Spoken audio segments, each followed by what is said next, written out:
The big story coming out of the Las Vegas weekend, of course, is the double disqualification of the two McLaren's. So how did it happen and why did it happen? Well, if you run the car lower and closer to the ground, you get more performance because you get more downforce. This is especially true of the current ground effect cars of this generation.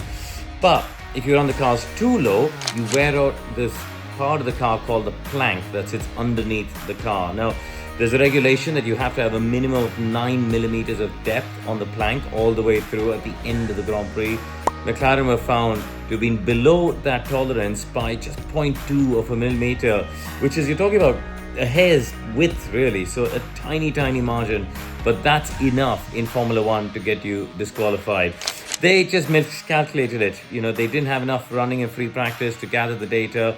They took a risk that maybe other teams didn't by running the car lower, trying to get more performance, but the risk didn't give them the reward and in fact got them disqualified.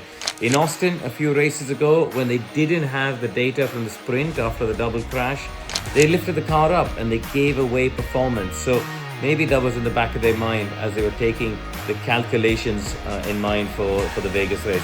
Either way, this has brought Verstappen right into play. He's now equal on points with Piastri and only 24 behind Lando, which of course is less than one race victory. So all to play for in the final two rounds.